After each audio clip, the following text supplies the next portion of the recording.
What's up, you guys? My name is Cody Steck. In this video, I'm going to cover exactly what you need to know about where to live in Salt Lake City if you're considering making a move here. Now, when it comes to making a move to Salt Lake, of course, we're going to use the term Salt Lake as kind of your main city that you're going to recognize, but you probably won't end up in Salt Lake City proper. There's going to be lots of different suburbs in the surrounding areas, and we're going to talk about exactly what you need to know here. I'm going to give you 4 different areas. We're going to break it up into 4 quadrants here in the county, and I'm going to show you where the good areas are, where the bad areas are, where high crime and low crime is. I'm going to talk about schools. We're going to talk about where the best homes are, where the cheapest homes are. We're going to talk about all of that information here in this video. So if you want more information on what it's like to live here, make sure to watch all the way till the end. We're going to cover a lot of really great information. And with that said, let's jump in. As I mentioned, my name is Cody Steck, your favorite Utah realtor. If you're looking to buy or sell real estate here in Utah, please reach out to me. My team and I service the entire state. So no matter where you're looking, please reach out to me. We would love to help you along that journey. My information will be here on the screen. Shoot me an email and let's talk a little bit about your situation and what type of lifestyle and home you're looking for.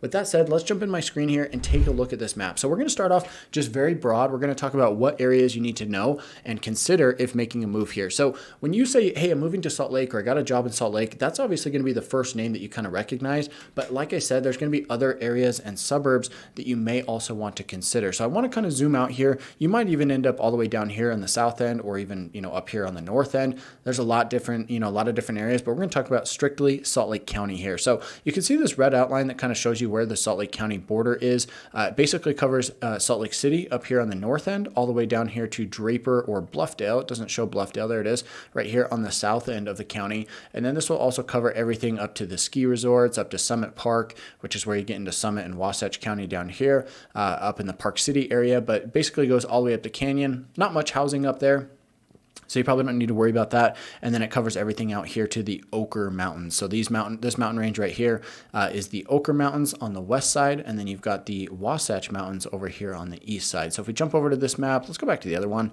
I like this a little bit better. So you've got mountain ranges on both sides. You're also going to see how this mountain range kind of sticks out right here, and it gets very narrow. So I know you can't really tell on this map here, but you've got the mountain range that comes down, and then you've got basically you've got Farmington Bay out here. So this is part of the Great Salt Lake. You can see all these little ponds or lakes, I guess you'd say, part of that, but it's very narrow here. So not a lot of width there. And then also down here on the south end, something worth noting is that both of these mountain ranges kind of come together. The Wasatch Mountain, this is considered point of the mountain. And this is where you cross over into Utah County. So this is kind of right here along the I-15 freeway where you go, north or south into each of the different areas. So that's going to cover kind of your boundaries for Salt Lake. Okay, so now I want to jump into this screenshot here and show you some of these different quadrants here on the map. So this is not going to be something that if you were talking to somebody in person, they would know exactly what you're talking about. But for the sake of this video, I want to break this up into 4 different areas because this is really going to give you a better idea of where the good areas are, where the bad areas are, what you're looking at for schools, what you're looking at for housing, where the nice homes will be, newer areas, older areas. It's really going to give you a good understanding of kind of what you're looking at. So let's start with this quadrant here. We're going to, I'm just going to, kind of establish some boundaries. So you've got I-80, it comes across here. You've got the Salt Lake International Airport up here. They just moved the prison out here as well. But this basically, I-80 takes you into town right here into Salt Lake City, or it actually kind of comes down here south and then takes you up to Parley's Canyon towards Park City, right? So that's going to be, kind of the northern end of the city here. Also, you've got I-15, which runs right down the middle. So this is where this green line is. It kind of runs roughly along I-15. This is going to be your main freeway north and south for the entire county. Now, if you're looking at this east and west, you've got I-80 up here. You've got 201, which comes across all the way right here to this intersection right here. And then it turns into I-80. And then you have the 215 belt route. So it's 215 right here and 215 here. So you can see this comes around and kind of loops around this northern end of the city. If we come a little bit further south, you will notice 85. This is going to be Mountain View Corridor, one of your other major roads here. And then you've got 154, which is Bangerter Highway, which is being converted. It was kind of like just a normal highway with stoplights, but they're converting it into a full-blown freeway. So this is going to help with a lot of the traffic as well. The one thing you will notice is that with the exception of 215 right here, there's not a lot of roads or major roads that go east to west, right? You've got 175, you've got 71, 154. These are some bigger roads, but still they're only maybe 2 or 3 lanes each way for what is going to be tens of thousands of cars every single day. So that's one of the unfortunate things about living here in Utah, is that unfortunately the east and west travel is not very good, right? If you're going from Sandy over here trying to get out to Daybreak, you're really kind of just taking these city roads to get all the way out here. Even though 175 and 71 are this yellow color, they're really not kind of like a major road or anything. There's still going to be lots of stoplights, lots of traffic, and it's going to take a while to get across here. So again, going from like Cottonwood Heights over here to Taylorsville or Kearns, yeah, not too bad, right? It's probably like 15 minutes. 215 doesn't usually have a lot of traffic, so it's pretty easy. But if you're going from, let's say, Sandy to over here in Daybreak, this could easily take you 30 minutes just because you have to take these city streets. So it's just something I want to point out there as kind of a starting point with our boundaries. Now, also that 215 corridor is going to kind of be what separates our north from our south boundary here. So you've got Cottonwood Heights over here, and this says Ochre. This is technically going to be part of West Jordan, but this Ochre area is probably likely to become its own city at some point in the future. It's more so just a neighborhood or community within the city limits of West Jordan. So just as a clarification there, some interesting information for you. So 215, this will kind of be the northern and southern separator between these two areas. So let's start over here with section number 1, quadrant number 1 here. Over here in section 1, this is going to be an area where it's going to be a little bit cheaper, right? You're going to have older areas. Most of this area is built in the 50s, 60s, 70s, and the 80s. So lots of older homes out here. You can find some new homes over here in this pocket, but generally speaking, this is going to be kind of the rougher side of town, right? This might be the area where, it's a little bit older and it's a little bit, a little bit more run down than some of these other areas. And that's just the nature of, this area. I'm not saying it's necessarily good or bad. I'm just saying it's a little bit older and needs some love, needs some turnover. So something to kind of note there. Magna is kind of an old mining town, so you can get some really old homes there and also some new homes. There are actually right here kind of in this area, there are actually some new homes. They're kind of pricey for this area, but you can get new homes out here and still kind of be in a somewhat affordable range. So that might be something to consider if you're looking at this area. But for the most part, West Valley City, Kearns, Taylorsville, this is going to be an older area. It's going to need, most homes are going to need some love and some remodel here. You're probably looking at somewhere between $300,000 to $500,000 for a median priced home. You can find some homes at like $600 or maybe even $700 on the very high end, but that would be quite rare over here in this area. Same goes for up here. This is kind of another little pocket here between Glendale and Rose Park. These areas right here are more so considered to be your, older downtown areas. You're going to find a lot of bungalows here. You're going to find a lot of homes built between the 1900s and the 1930s in both of these areas. So if you like kind of that old architecture, this could be an area to consider. Rose Park, historically was considered a very rough area. Rose Park has been going through a lot of turnover recently, and there's a lot of money pouring into the area, and it's actually getting very, very nice. For instance, if we zoom in a little bit here further, you can come over here, and it doesn't show on the map here, but this area right here is considered Sugar House. Sugar House and Rose Park were both kind of like initial suburbs of the Salt Lake City area. And for whatever reason, Sugar House became the nicer area, probably because it's a little bit closer to the mountains. And Rose Park kind of became the area where it was not so nice, right? So they kind of went different directions. Sugar House, very nice. Rose Park, not so much. But the interesting thing is that they're both equivalent distances to Salt Lake City itself. So again, historically, Salt Lake City was kind of an area where people just went to work. There was a lot of businesses and offices there, but now it's turning into a city where people actually want to live there. And so that's a nice thing about Rose Park. It's extremely easy to get over here to Salt Lake City. So there's a lot of money pouring into this area, a lot of homes being remodeled and rebuilt, and great people moving into the area. So I think Rose Park, from a long-term investment standpoint, is actually probably going to be one of the better areas as far as appreciation goes, just because of how close it is to Salt Lake. I think it'll see a lot of gentrification, which will be good for some people and not so good for other people, unfortunately. So that's just kind of the way things go. So we talked a little about quadrant one here. Let's move over here and talk a little bit about quadrant 2. I think this is going to be an area of major consideration for a lot of people. There's a lot of people I talk to who are moving to Salt Lake City, or they just want to be close to the city, right? So you've got Salt Lake City, which is kind of Salt Lake City proper right here. You're going to have the avenues up here on the north end. You're going to have like the university area right here, this M structure right here. This is going to be the University of Utah. And then you've got a couple neighborhoods in here, East Central, Liberty Wells, you've got Yale Crest right here and Sugar House. So lots of great areas here. Now, home prices in this area are going to range very widely. You can find some homes in like the 250, 300,000 range, but they're going to be pretty rough, right? Most of your condos or, beginner level townhomes are going to be about 3 to 500,000. Single family homes in this range, you can find some stuff in the 4 to 500,000 range, but really you're kind of looking at like 500 to 800,000 for a median price. But you can find some stuff that's in the $1 million plus range in this area as well. For instance, up here in the upper avenues, lots of homes, $1, $2, $3, $4 million, absolutely fantastic area. You get amazing views looking south here into Salt Lake Valley. So that could be an area to consider if you're looking for something a little higher end. You can also find something over here in Federal Heights or the University area or over here in Foothills. So lots of great options regardless of what your price range is. Again, that median price range, you're probably looking like 5, 6, 7, 800,000. I know that's not necessarily a median, but kind of your average price range, right? It's going to vary quite a bit. But for the area, this is a very good area. Now, one thing I do want to point out here is that you've got South Salt Lake. Typically speaking, the further east you go, the nicer it's going to get. The better the schools, the better the neighborhoods, the higher quality the homes, and of course, the more expensive it's going to be. So that's something you have to keep in mind. If you're over here by the university, actually a very expensive part of town. It's not a cheap, college town by any means. If you go over here west, the further west you go, especially in quadrants 1 and 2, the further west you go, the cheaper it gets. So just keep in mind, every block you go east, it's going to get a little bit nicer, a little bit more expensive, but also could be a better long-term option for you, just depending on what you're looking for.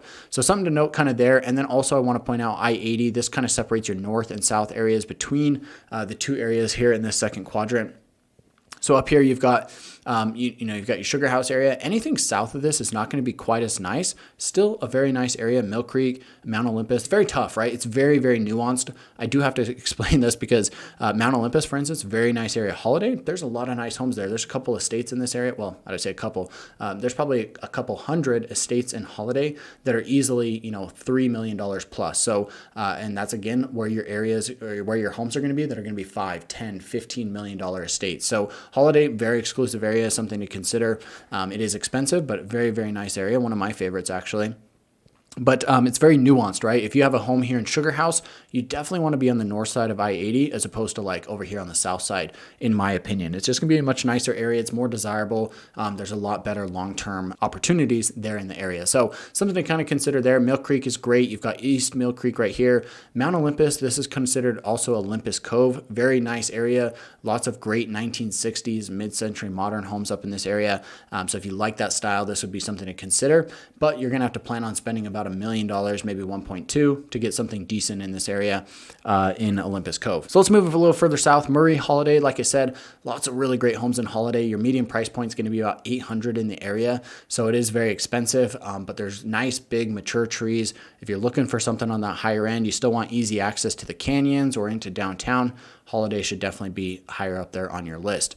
Let's zoom out a little bit here and move further south. So you've got quadrant 3 and quadrant 4 down here. So Cottonwood Heights, Midvale, Sandy, Granite is not technically it's like a community. It's not necessarily a city.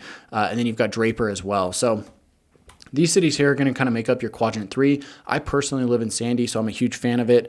I grew up here in Sandy, and then I moved over here to Cottonwood Heights, and then I lived out here in West Valley for a little bit, then over here in Riverton. So I've kind of been all over the county and then ended up back over here in Sandy just in recent times. Hey, real quick, guys, if you're enjoying this video, subscribe to the channel and also make sure to sign up for our newsletter. You can find a link down in the description box below or in the pinned comment. We release a ton of information about what it's like to live here in Salt Lake City. A lot of that info never makes it here onto the videos that we put out on the channel. So if you're interested in more content, we just put out one newsletter a week. We'd really love your support over there. You can find that link down below. And also, if you're looking to buy or sell real estate, make sure to reach out to me. My information is here on the screen again, and you can find it in the description box below. So again, moving down over here into Sandy, Cottonwood Heights, Sandy, and Draper, the further east you go, the nicer and more expensive it's going to get. Median home prices in this area are going to be about $700,000-800,000. Maybe over here in Draper, it's a little bit higher, but also you're going to get newer homes, right? So Cottonwood Heights has a lot of 1950s and 60s homes. Sandy is going to be a lot of 1960s to 1990s. And then Draper is going to be like a lot of 1990s to 2020 or so. You can still find some new homes in each of these areas, but for the most part, that's going to give you kind of a good overview overview. So a little bit older in Cottonwood Heights, and then it gets newer as you go further south down here into Draper. About these different areas, again, Cottonwood Heights and Sandy, pricing will be about the same, but you will also get much larger homes as you go further south. Here in Sandy, the median home size is going to be about 3,000 square feet, or as you go into Draper, it gets closer to 4,000 square feet. So if you're looking for a big, nice, open home, Draper could be the option for you. Again, schools are very good here. One thing we didn't talk about with quadrant 1 and 2 is that typically speaking, the further south you go, the better the schools. So up here in the city, unfortunately, the schools are not great.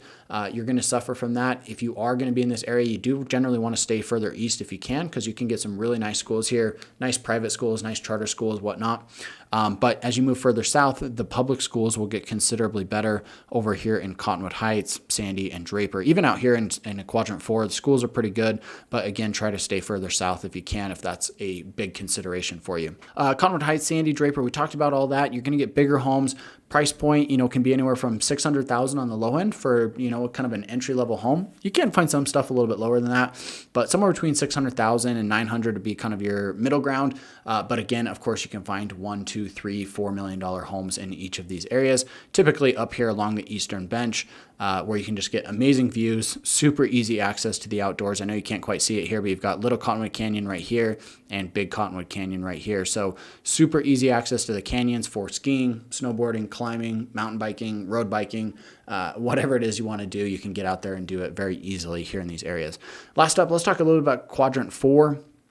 So this is going to be out here on the west side, kind of the southwest side. Again, if you say, oh, I live over in quadrant 4, nobody's going to have any idea what you're talking about. I just kind of made these up for the sake of this video. So we're talking here on the south side of kind of this 215 area, although 215 does wrap up right here. It doesn't go all the way west, but you get my point. We're talking about south end of here and west of I-15. So all of these areas are very nice, very new, and really good neighborhoods overall. West Jordan is going to be kind of, again, further south you go, typically the more expensive it gets. West Jordan is going to be kind of the cheaper end of this area. Ochre, again, is a very nice area. My brother lives out there, absolutely loves it. It's a little bit far west, so if you're going, if you're trying to work over here in Cottonwood Heights, it's definitely, a distance, right? From my house over here in Sandy to get out here to my brother's house, it's about 30 to 35 minutes depending on traffic. So it is pretty far, again, because there's not a lot of east-west, main roads or anything. So something to kind of note there, if you're going to the middle of the valley, it's not too bad. If you're going up here north into Glendale or towards the airport or something, not too bad. Or even if you're going down south, you can take Mountain View, and that's a pretty quick commute as well. So, not too bad really if you take it that way.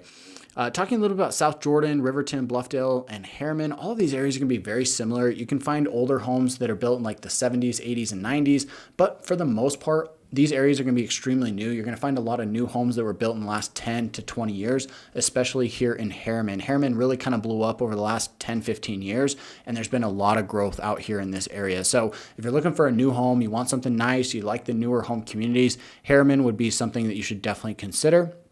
If you want a little bit more space, bigger lot, you kind of like a home that's maybe 10, 15, 20 years old, South Jordan, Riverton, or Bluffdale could all be great options for you as well. Taking a look over here at Daybreak. Daybreak is going to be one of those areas that you either love or you hate, right? There's a lot of different opinions out there about Daybreak, and this is going to be something that you really have to go and explore and see for yourself to see whether you like it. It's a very HOA heavy community. There's 2 HOAs. There's going to be a master HOA, and then each of the communities within Daybreak will have their own HOA as well. So if you kind of like more of that structured community, if you like having a little bit more walkability, then Daybreak could be an option for you. It's very small on the map here, but you do have this lake here so that you can go kayaking, you can go paddleboarding, you can do some fishing in these lakes. It's kind of like this man-made lake out here. There's houses built all the way around it. So it's really kind of this cool area. Generally not a fit for me. I would not like living out there just because I like a little bit more space, a little bit more privacy. But if you like walkability, if you like using those HOA amenities and what that has to offer, if you got kids or whatever and they're going to use that, Daybreak could be a very good option for you to consider. Again, median prices here in West Jordan, you're looking at about $450 to $550 for a median priced home here. And as you go further south, it's going to get more and more expensive. South Jordan, Riverton, Bluffdale, you're probably about $600 to $700. And then Harriman, you're probably closer to like 650 to 750. So Harriman's actually a little bit more expensive despite being a little bit further out. But again, when you're up here on the hillside, you can get some awesome views looking over here into the valley, which is really pretty cool. Big homes. Almost everything in Utah is going to be big, especially if you're coming from out of state. You might be a little bit, caught off guard with just how big the homes are here. It's very common to find 3,000, 4,000, 5,000 square foot homes, even at, fairly reasonable prices, somewhere between 500,000 and $1 million. So lots of great options. You can always find cheaper neighborhoods within these areas. You can also find very expensive areas. There's neighborhoods here in Harriman and South Jordan and Bluffdale where you're going to find $2, $3, $4 million homes. So you can get a wide range of whatever's out there. It really just depends on what you're looking for. So yeah, that kind of covers our video here. I hope you guys enjoyed it. If you did, give it a thumbs up, subscribe to the channel if you haven't already. Make sure to check out the newsletter in the description box down below, and also reach out to me if you're thinking about buying, selling, or investing in real estate here in Utah. I'd love to be your trusted real estate resource. My name's Cody Steck. My information is here on the screen. I absolutely love when you guys reach out, and I cannot wait to hear from you. So thank you so much for watching this video. We'll catch you guys in the next one.